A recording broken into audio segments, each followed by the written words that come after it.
자, 여러분 2023년 긴축의 시대입니다. 부동산, 주식, 코인 다 안 먹힙니다. 해외 선물로 그 기회를 잡으시기 바랍니다. 퓨처원TV 시청자 여러분 안녕하십니까? 성견 선생입니다. 자, 오늘 이 시간은요 2023년 대박의 그리고 기회장이 분명히 펼쳐질 것이라고 제가 여러분들한테 강조를 드렸습니다. 자, 왜 주식보다 해외 선물이 여러분들에게 기회장이 될 수 있는지 한번 같이 알아보도록 하겠습니다. 자, 2023년 긴축의 시대입니다. 물론 2022년부터 미국의 페드에서 중앙은행이죠. 2022년 초부터 기준금리, 금리를 올리게 됩니다. 금리를 쭉 올리게 되니 자, 여러분 쉽게 생각하세요. 기업은 은행에서 돈을 빌립니다. 돈 빌린 것으로 기업은 투자를 하고 고용을 하고 신규 사업을 펼칩니다. 자, 그러면 기업은 은행에 다달이 똑같습니다. 이자를 줘야 되죠. 돈 빌린 거에 대한 사업 자금을 빌린 거에 대한 이자를 줘야 되는데 2022년 초부터 금리를 급격하게 미국에서 올리게 되면서 기업들이 은행에 매달 줘야 되는 이자도 급격하게 오르게 된다라는 겁니다. 자, 그러면 기업 입장에서는 재무 상태가 별로 좋지 않겠죠. 내가 한 달에 100만 원만 은행에다가 납입을 하면 됐는데 지금 절대적인 기준으로 보면요, 여러분 4배 정도를 줘야 됩니다. 4배 정도를.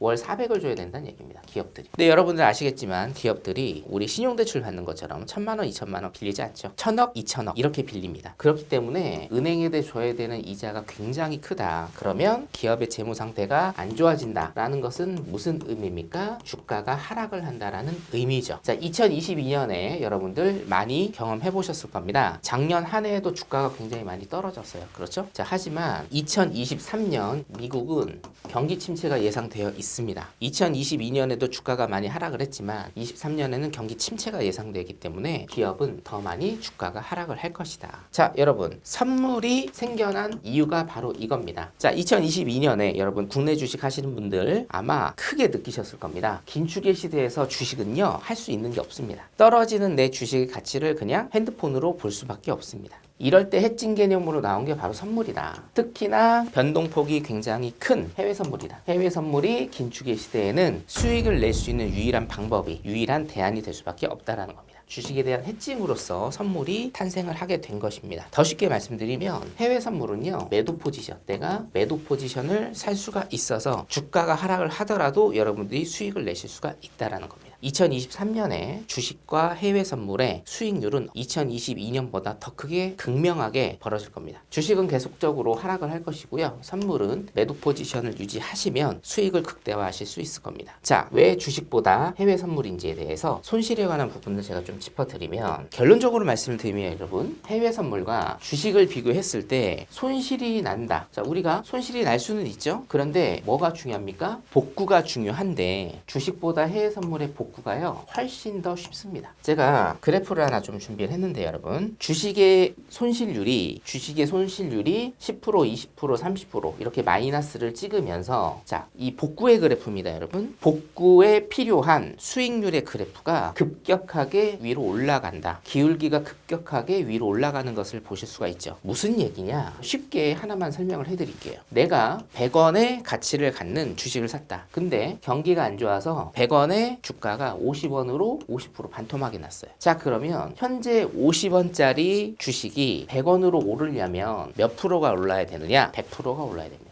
떨어지는 건 50%인데 올라가는 건 100%가 올라야지 본전이 되는 겁니다. 숫자의 패러독스, 숫자의 모순입니다. 이게 주식에는 그대로 적용이 된다. 자, 그래서 오른쪽에 있는 표를 한번 보도록 하죠, 여러분. 제가 이 표를 직접 계산을 해서 준비를 한 건데요. 자, 보세요. 10% 손실이 났을 때 이거를 복구하려면 100원짜리 주가가 90원으로 10% 떨어졌습니다. 그러면 90원에서 100원이 되려면 10%인가요? 아닙니다, 여러분. 10% 아니죠. 90원에 10%는 몇 원이에요? 9원이죠? 9원입니다. 더하면 99원이 되는 겁니다. 100원이 되는 게 아니에요. 그래서 몇 프로가 필요합니까? 11%가 필요해요. 10%와 11% 그냥 쏘쏘하죠? 자, 근데 마이너스 50%일 때는 몇 배가 올라야 된다고요? 2배가 올라야 됩니다. 여러분들, 자, 여기서부터가 중요한데 마이너스 80%면은 몇 프로가 올라야 되는지 아세요? 400%입니다. 400%.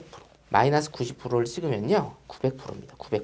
거의 가망이 없죠, 이건. 자, 그래서 주식 같은 경우에는 손실률 대비 복구 수익률이 굉장히 높다. 자, 하지만 해외 선물은 그렇지 않다. 자, 주식은 퍼센테이지로 계산을 하는데 해외 선물은 우리가 틱 가치에 의해서 계산이 된다는 겁니다. 그리고 이 틱 가치는 한 틱당 가격이 정해져 있다. 예를 들어서 나스닥 매매를 한다. 나스닥 매매를 하는데 50틱에 손실이 났다. 그럼 얼마죠, 원화로? 자, 한 틱에 한 6,000원 정도 하니까 곱하면 30만 원 정도의 손실이 난 겁니다. 자, 주식 같은 경우에 30만 원 정도의 손실이 나면 어떻게 돼요? 오르려면 2배가 올라야 돼요. 하지만 해서는 그렇지 않다. 퍼센테이지로 하는 게 아니라 틱가치로 하기 때문에 마이너스 50틱의 손실이 똑같은 50틱 수익을 내면 본전으로 찾아올 수 있다는 거죠. 레버리지가 큰 만큼 손실 같은 경우에도 여러분 복구가 굉장히 쉽다. 여러분들 잘못 알고 계신 게 있는데 해외 선물이 복구가 더 어렵다라고 잘못 알고 계십니다. 전혀 그렇지 않습니다. 그거는 매매를 잘못하신 거예요. 수학적으로는요, 해외 선물의 손실 복구율이 주식보다 훨씬 더 좋습니다. 자, 2023년 긴축의 시대, 그리고 수학적으로 봐도 해외 선물의 손실 복구가 훨씬 더 쉽기 때문에 2023년에는 선물로 여러분들 기회의 장이 될 것이고요. 여러분들 그 기회를 잡으시기 바라겠습니다. 오늘 영상 여기까지고요. 추가적인 궁금한 사항이나 질문 있으시면 아래 링크 타고 카카오톡 방으로 들어오시면 되겠습니다. 전문가인 제가 직접 여러분들 질문에 답변 드리겠고요. 2023년 기회장에서 안전매매 저 성견 선생이 여러분들께 약속드리겠습니다. 많은 관심 부탁드립니다. 시청해 주셔서 감사드립니다.